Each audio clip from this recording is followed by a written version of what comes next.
નમસ્કાર વિદ્યાર્થી મિત્રો, આજે આપણે 11 સાયન્સ રસાયણ વિજ્ઞાનમાં પહેલા પાઠમાં 7મો લેક્ચર. આજે આપણે સાધિત ભૌતિક રાશિઓ, બરાબર, સાધિત ભૌતિક રાશિઓ એના વિશે અભ્યાસ કરીશું. સાધિત ભૌતિક રાશિ એટલે મૂળભૂત ભૌતિક રાશિઓ હોય એમાંથી ઉપજાવેલી ભૌતિક રાશિઓ, એટલે એને ઉપજાવેલ ભૌતિક રાશિ એમ પણ કહેવાય. મૂળભૂત ભૌતિક રાશિઓ એસઆઈ એકમ પદ્ધતિમાં 7 સ્વીકારેલી છે, બરાબર. એ 7 માંથી 3 આપણે આના પહેલાનો જે 5મો પ્રશ્ન હતો એમાં આપણે 3 ભૌતિક રાશિઓ જે મૂળભૂત હતી એના વિશે ટૂંકમાં સમજૂતી મેળવેલી હતી. કઈ 3 હતી? તો દળ, લંબાઈ અને તાપમાન, બરાબર. આ 3 મૂળભૂત ભૌતિક રાશિઓ છે એની સમજૂતી આપણે મેળવી લીધા. હવે સાધિત ભૌતિક રાશિઓ એટલે મૂળભૂતમાંથી જે ઉપજાવેલી છે એવી ઘણી બધી ભૌતિક રાશિઓ હોય ઉપજાવેલી, પરંતુ એમાંથી આપણે 2 કદ અને ઘનતા એનો ટૂંકમાં પરિચય આજે મેળવીશું. ચાલો સૌથી પહેલા લઈ કદ, વોલ્યુમ. સૌપ્રથમ એની વ્યાખ્યા.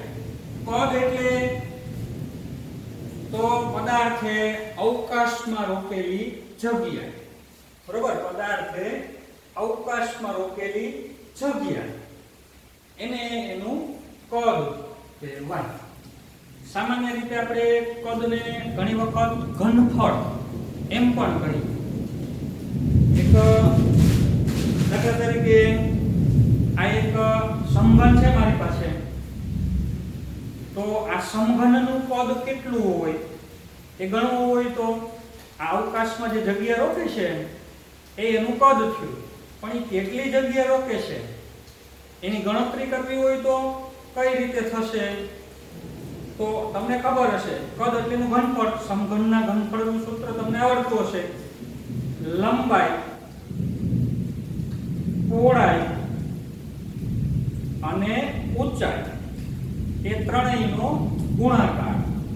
એટલે કદ જોતું હોય તો લંબાઈ ગુણ્યા પહોળાઈ ગુણ્યા ઊંચાઈ, બરાબર.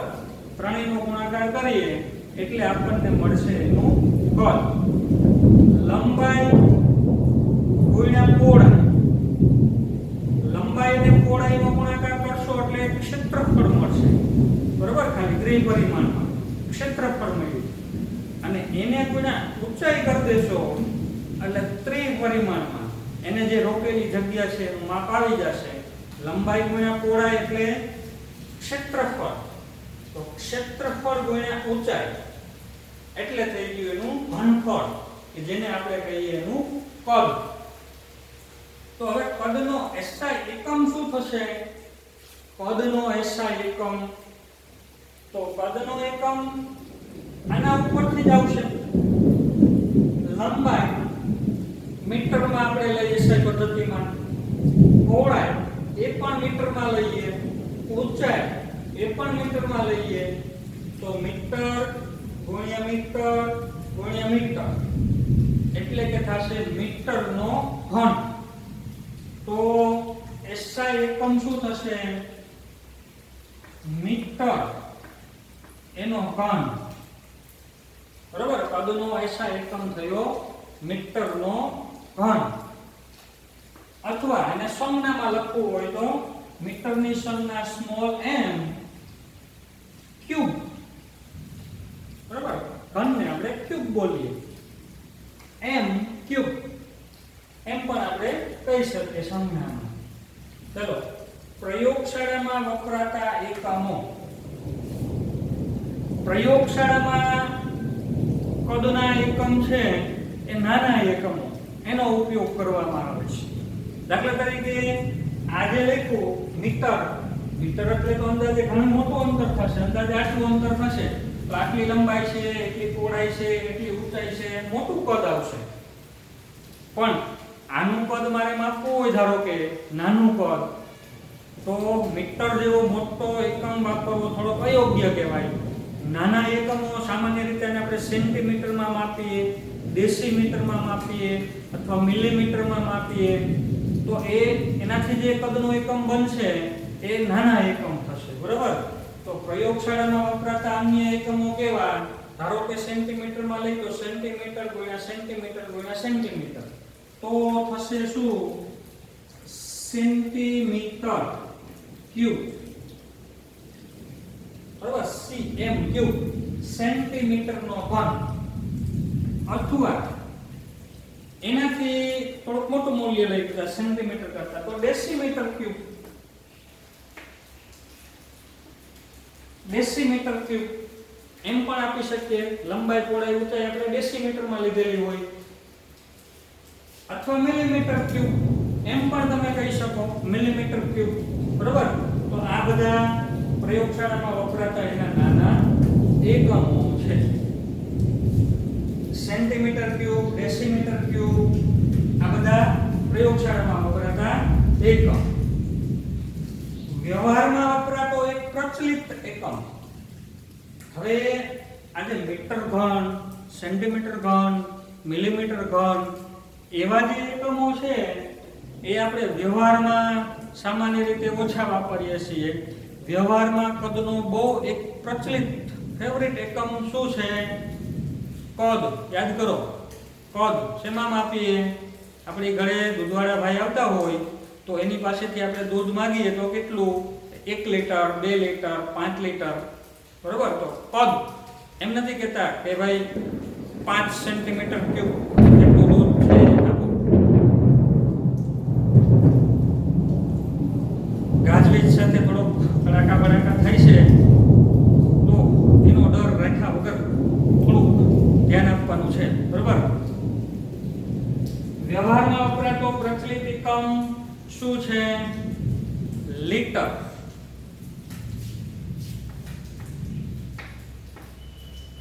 જે એસઆઈ એકમ નથી. એસઆઈ એકમ તો છે એનો મીટરનો ઘન. પણ પછી હવે આપણને એમ થાય કે ભાઈ આ લીટરને અને સેન્ટીમીટર ઘનને કે મીટર ઘનને એની વચ્ચેનો કંઈક સંબંધ હશે. તો આ લીટર એટલે કેટલું? કેટલું કદ લઈએ તો 1 લીટર કેવું? બરોબર? 1 લીટર એટલે એનું માપ તો પહેલા કંઈક નક્કી કરેલું હશે ને કે કેટલું કદ લઈએ તો એને 1 લીટર ગણવું. તો સમજીએ થોડુંક આપણે કે ભાઈ 1 લીટર એટલે કેટલું કદ ગણવું. તો વિદ્યાર્થી મિત્રો, એક આવો સમઘન આકારની એક પાત્ર લેવાનું. સમઘન આકારનું પાત્ર, એની લંબાઈ 10 સેન્ટીમીટર, પહોળાઈ 10 સેન્ટીમીટર અને ઊંચાઈ 10 સેન્ટીમીટર.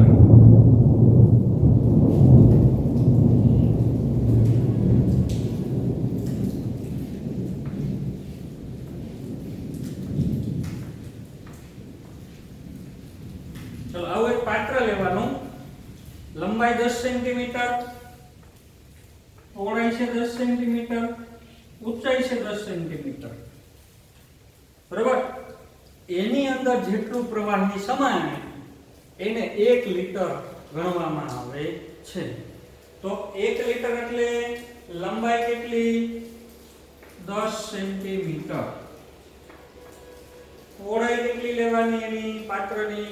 તો 10 સેન્ટીમીટર. ઊંચાઈ કેટલી લેવાની? તો 10 સેન્ટીમીટર. તો આ જે પદ થયું એને કહેવાય 1 લીટર. કેટલું થશે? ચાલો ગણતરી કરો જોઈએ. 10 ગુણ્યા 10 ગુણ્યા 10. 10 ગુણ્યા 10 એટલે 100 અને 100 ગુણ્યા 10 એટલે 1000. સેન્ટીમીટર ગુણ્યા સેન્ટીમીટર ગુણ્યા સેન્ટીમીટર. તો કેટલી વાર સેન્ટીમીટર આવશે? 3 વખત સેન્ટીમીટર ક્યુબ આ એકમ લીધો આપણે તો 1 લિટર એટલે કેટલું થશે તો 1000 સેન્ટીમીટર નો ઘન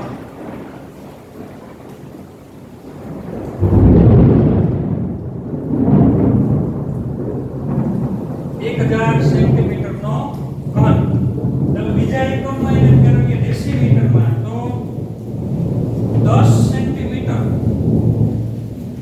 10 સેન્ટીમીટર બરાબર કેટલા ડેસીમીટર થાય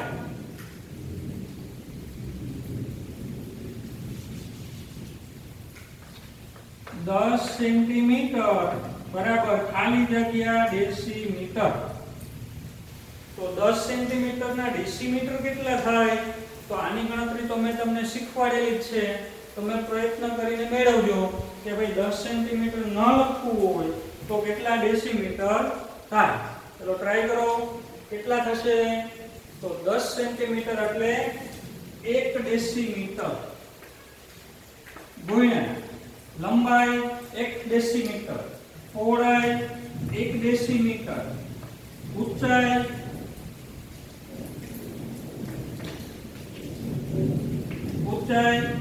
1 ડેસીમીટર તો કેટલું થયું 1 ડેસીમીટર નો ઘન બરાબર 10 સેન્ટીમીટર ના કેવું હોય તો 1 ડેસીમીટર કહેવાય તો 1 ડેસીમીટર ગુણ્યા 1 ડેસીમીટર ગુણ્યા 1 ડેસીમીટર એટલે 1 લિટર બરાબર શું થયું તો 1 ડેસીમીટર નો ઘન હવે 1 લિટર ને તો આપણે 1000 મિલીલીટર એમ પણ કહી શકીએ બરાબર તો એક આ સંબંધ દર્શાવતું સૂત્ર છે ખાસ અગત્યનું યાદ રાખજો 1 લિટર બરાબર 1 લિટર એટલે 1000 મિલીલીટર પણ કહેવાય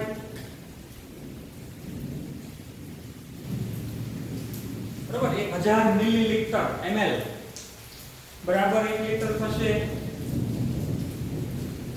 1 લિટર બરાબર 1000 સેન્ટીમીટર ક્યુબ પણ થશે 1000 સેન્ટીમીટર ક્યુબ એમ પણ થશે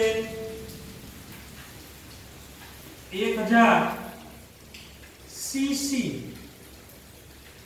સેન્ટીમીટર ક્યુબ એને ટૂંકમાં રજૂ કરવું હોય તો સીસી એમ પણ કહેવામાં આવે છે સેન્ટીમીટર ક્યુબ એટલે સેન્ટીમીટર નો સી અને ક્યુબ એનો સી આ છે 1000 સેન્ટીમીટર ક્યુબ એને આમ પણ લખાય 1000 સીસી હવે કદ માપવા માટેનો આ સેન્ટીમીટર ક્યુબ છે એ સીસી તરીકે પણ જાણીતો છે તમે પણ આ એકમ ઘણી વખત સાંભળેલો હશે સીસી યાદ કરો કઈ જગ્યાએ સાંભળેલો હશે તો કોઈ મોટરસાઇકલ કે ફોર વ્હીલ કે કોઈ વાહન હોય એના એન્જિનની કેપેસિટી માટે વપરાતો આ શબ્દ છે બરાબર બાઇક છે તો એન્જિન કેટલું 100 સીસી નું એન્જિન છે અથવા 150 સીસી નું એન્જિન છે ફોર વ્હીલ હોય તો 1000 સીસી નું એન્જિન છે 1100 સીસી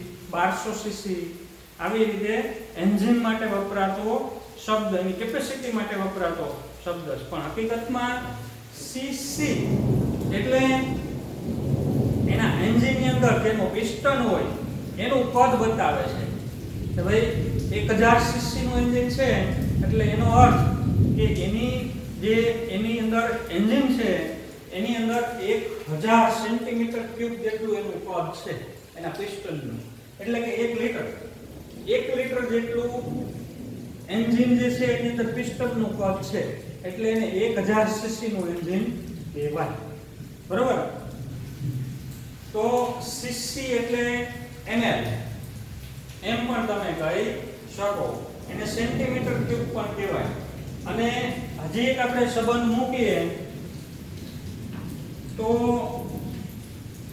1 લિટર એટલે 1 ડેસીમીટર નો ઘન પણ થશે ડેસીમીટર ક્યુબ તો આ એક ખૂબ જ અગત્યનો સંબંધ દર્શાવતું એક આ સમીકરણ છે, એ ખાસ દરેકે યાદ રાખવાનું છે. એમસીક્યુ માટે એકદમ અગત્યનું,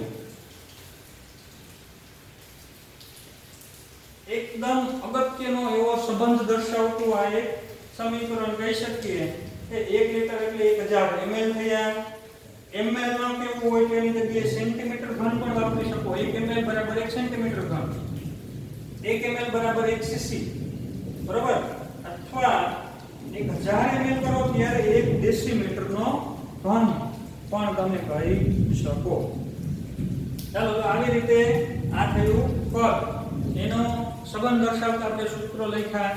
ઘણી વખત તમને કહીએ કે ભાઈ આટલું કદ છે તો એસઆઈ એકમમાં રજૂ કરો. કદાચ લેટરમાં આપ્યું હોય અને તમારે એસઆઈ એકમમાં રજૂ કરવું હોય તો આ સંબંધ લેવો પડે. લેટરમાંથી સેન્ટીમીટર ઘન અને એના ઉપરથી તમે મીટર ઘન કરો એટલે એસઆઈ એકમમાં કદમાં જઈ શકાય.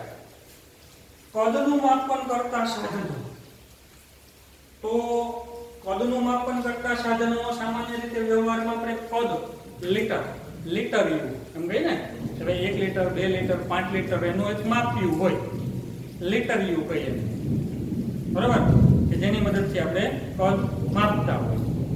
અને પ્રયોગશાળાની ભાષામાં આપણે શું કહીએ, કદ માપક ફ્લાસ્ક M1 કહેવાય. મેઝરિંગ સિલિન્ડર, અંકિત નળાકાર, આ બધા જે માપ્યા છે એ સિવાય નાના કદ એકદમ જોતા હોય 1 મિલીલીટર જેટલું અથવા અડધો મિલીલીટર અથવા 25 મિલીલીટર, તો એના માટે જે ડ્યુરેટ છે, પિપેટ છે એનો ઉપયોગ કરવામાં આવે છે. તો આના સાધનો થયા ડ્યુરેટ, પિપેટ, અંકિત નળાકાર, કદમાપક ફ્લાસ્ક વગેરે.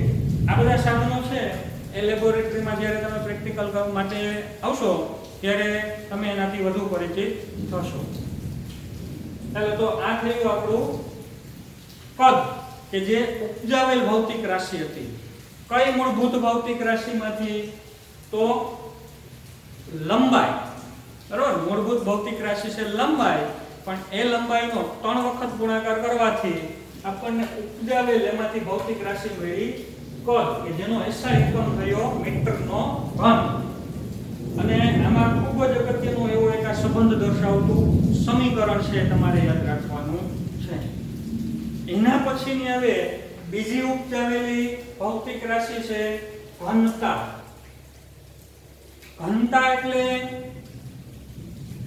તો હકીકતમાં એ એક દળ દર્શાવે છે, બરોબર, પદાર્થનું દળ બતાવે છે. પણ ભેગી એક શરત છે કે ભાઈ પદાર્થ કેટલો, તો એકમ કદ ધરાવતો, ગમે એટલો પદાર્થ છે એનું દળ નહીં, એકમ કદ ધરાવતો પદાર્થ હોય એનું જે દળ હોય એને કહેવાય એની ઘનતા.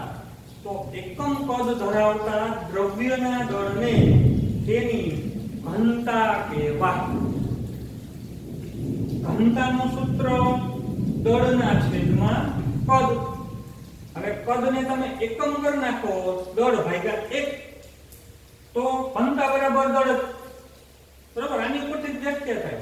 અને તમે 1 કરી નાખો કે એકમ કદ હોય તો એવા પદાર્થના દળને જેની ઘનતા કહેવાય, કારણ કે દળ બરાબર જ ઘનતા, એ વ્યાખ્યા થઈ ગઈ એની. હવે વાત આવી કે એકમ કદ કોને કહેવું? દાખલા તરીકે આ સંબંધ છે 1 સેન્ટીમીટર લંબાઈ હોય, 1 સેન્ટીમીટર પહોળાઈ હોય, 1 સેન્ટીમીટર ઊંચાઈ હોય, તો આનું કદ કેટલું થયું? 1 × 1 × 1 એટલે 1 સેન્ટીમીટર × સેન્ટીમીટર × સેન્ટીમીટર, 1 સેન્ટીમીટરનો ઘન. તો એકમ કદ થયું. પણ એનો એકમ થયો સેન્ટીમીટરનો ઘન. SI એકમ જોતો હોય તો 1 મીટર 1 મીટર 1 મીટર એ એકમ કદ જ કહેવાય, બરાબર. પણ એનો એકમ થયો મીટરનો ઘન. તો એકમ કદ એટલે SI એકમમાં બોલવું હોય તો 1 મીટર લંબાઈ × 1 મીટર પહોળાઈ × 1 મીટર ઊંચાઈ, એનું જે કદ થશે એને આપણે કહીશું એકમ કદ. અને એવડો જે આખો મોટો પદાર્થ થશે એનું જે દળ છે એને કહીશું આપણે એની ઘનતા. ચલો, ઘનતાનો SI એકમ તો ઘનતાનો SI એકમ જોતો હોય તો આ સૂત્ર ઉપરથી જ મળશે, દળનો SI એકમ છેદમાં કદનો SI એકમ. દળનો SI એકમ શું છે? દળ તો મૂળભૂત ભૌતિક રાશિ છે, એનો SI એકમ છે કિલોગ્રામ, એની સંજ્ઞા સ્મોલ kg, છેદમાં કદનો SI એકમ, તો કદ મૂળભૂત ભૌતિક રાશિ નથી, એ તો ઉપજાવેલી છે, હમણાં જ આપણે અહીંયા જોયું. એનો SI એકમ છે મીટરનો ઘન, મીટરનો ઘન. તો કિલોગ્રામ પ્રતિ મીટર ક્યુબ એ શું છે? ઘનતાનો SI એકમ. અથવા એને બીજી રીતે લખવો હોય, છેદ ન લખવો હોય અને ગુણાકારમાં લખવો હોય તો આમે લખાય કિલોગ્રામ ઇન્ટુ એટલે ગુણાકાર અને અંશમાં લઈ લીધો મીટર ક્યુબ ઇન્વર્સ -3 એને આપણે શું બોલીએ? Cube inverse. બરાબર? Kilogram into metre cube inverse. તો એમ પણ એને લખી શકાય, કારણ કે છેદ હતો અંશમાં લઈએ ગુણાકારમાં તો 3 જે પ્લસ છે એની જગ્યાએ આપણે કરવી પડે માઈનસ. છેદ છે અંશમાં આવશે એટલે માઈનસ થઈ જશે. બરાબર? તો જે રીતે લખો એ કિલોગ્રામ પર મીટર ક્યુબ, આને કહેવાય kilogram into metre cube inverse, એક જ વસ્તુ છે. આ થયો એનો SI એકમ. અન્ય નાના એકમ, બરાબર? મીટર એટલે તો મોટું અંતર છે, પણ એનાથી નાનું અંતર, દાખલા તરીકે મારે આનું ઘનતા જોતી હોય તો આનું કદ લઈ તો આપણે સેન્ટીમીટરમાં સામાન્ય રીતે માપી, તો શું થશે?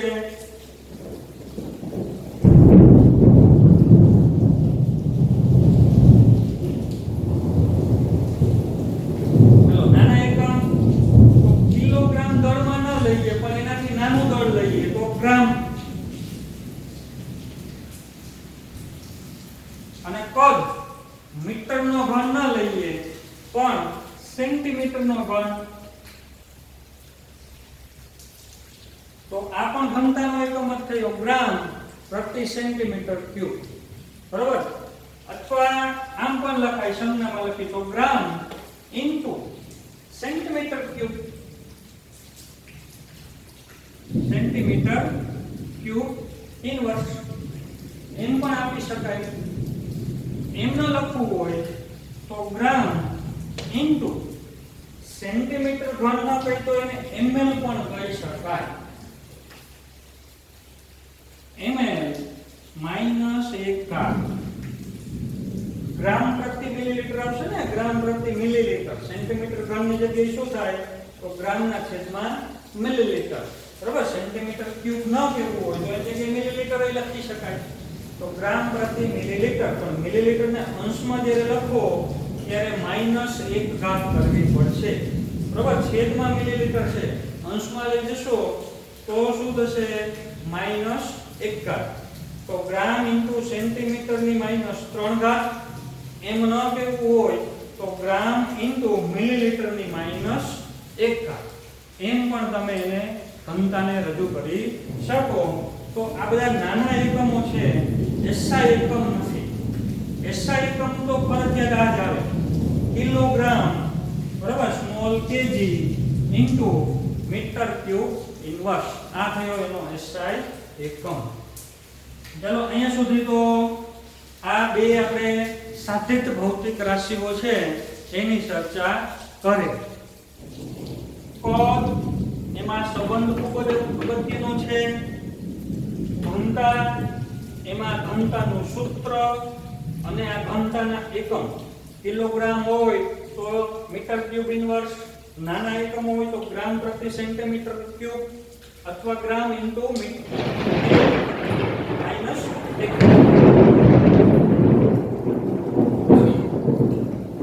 ચાલો વિદ્યાર્થી મિત્રો, તો આપણે 5 ભૌતિક રાશિઓ છે એ જોઈ. આના પહેલાનો જે લેક્ચર છે એમાં આપણે 3 મૂળભૂત ભૌતિક રાશિઓ લીધી: દળ, લંબાઈ અને તાપમાન. અને બે આ કદ અને ઘનતા ઉપજાવેલી ભૌતિક રાશિઓ. તો આ 5 ભૌતિક રાશિઓ છે, બરોબર. એમાં જે થોડીક સમજૂતી આવતી હતી, એના સૂત્રો હતા, એને આધારે અહીં પ્રેક્ટિસ વર્ક છે તમને આપેલ છે. એમાં 10 અને 11 ટોટલ 11 છે પ્રશ્નો મેં તમને આપેલા છે. તો આ 11 પ્રશ્નોને તમારે સોલ્વ કરવાના છે જાતે, બરાબર. એમાંથી શરૂઆતના એકાદ બે છે એ હું તમને કરાવું છું અને બાકીના પછી તમારે જાતે સોલ્વ કરી અને તૈયાર રાખવાના છે. અને પછીના લેક્ચરમાં હું એની વિસ્તૃત રીતે સમજૂતી આપીશ, પણ એક વખત દરેકે ખાસ પોતાની જાતે સોલ્વ કરેલ હોવા જોઈએ.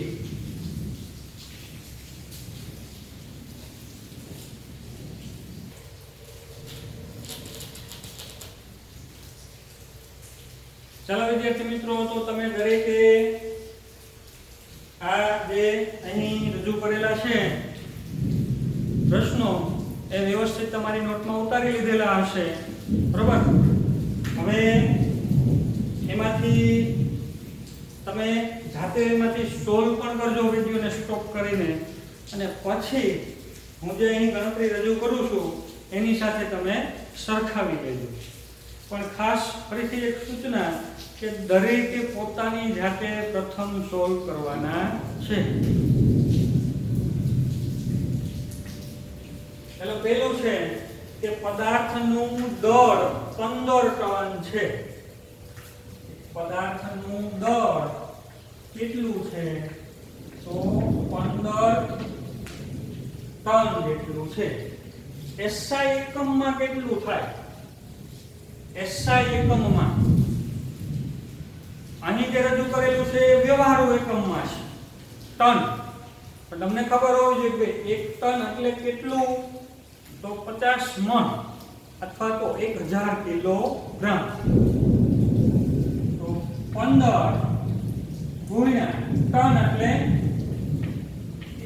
1000 કિલોગ્રામ. તો 15 ગુણ્યા 1000 એટલે કે 15 ગુણ્યા 10 ની 3 ઘાત અથવા તો 15000. તો આ જે છે એ SI એકમ થયો કહેવાય, બરોબર. કિલોગ્રામમાં આપી દીધું, કારણ કે દળનો મૂળભૂત એકમ છે કિલોગ્રામ. તો આવી રીતે ચંદ્ર અને પૃથ્વી વચ્ચેનું અંતર આશરે કેટલું છે? 4 લાખ કિલોમીટર. ચંદ્ર અને પૃથ્વી વચ્ચેનું અંતર આમ તો 3,85,000 કે 87,000 કિલોમીટર જેટલું થાય છે, પણ એને અંદાજે લઈ લે પૂરું રાઉન્ડ ફિગરમાં 4 લાખ કિલોમીટર. તો એને SI એકમમાં કેટલું ગણી શકાય? અંતર કેટલું છે? 4 લાખ કિલોમીટર. 4 લાખ કિલોમીટર. 4 ગુણ્યા લાખ એટલે એક પછી શૂન્ય મૂકવાના. કેટલા શૂન્ય આવશે? તો 5, 10 ની 5 ઘાત. 4 લાખ પછી એવું કિલો, કિલો એટલે 1000, પછી એવું મીટર. 4 લાખ કિલોમીટર કેટલું થયું? 4 ગુણ્યા 10 ની 8 ઘાત મીટર. તો આ SI એકમમાં કહેવાય, બરોબર. ત્રીજું છે 100 ડિગ્રી સેલ્સિયસ એટલે કેટલા કેલ્વિન અને કેટલા ડિગ્રી ફેરનહીટ? તો પહેલા આપણે આ જોઈએ, સેલ્સિયસ ઉપરથી કેલ્વિન કઈ રીતે મળે. તો મેં તમને જે તાપમાન, મૂળભૂત ભૌતિક રાશિ તાપમાન સમજ્યા હતા, એમાં આપણે બે સૂત્રો લીધા હતા. સેલ્સિયસ ને કેલ્વિન વચ્ચેનો સંબંધ અને સેલ્સિયસ અને ફેરનહીટ વચ્ચેનો સંબંધ. તો પહેલા આપણે લઈએ સેલ્સિયસ અને કેલ્વિન વચ્ચેનો સંબંધ દર્શાવતું સૂત્ર કેલ્વિન.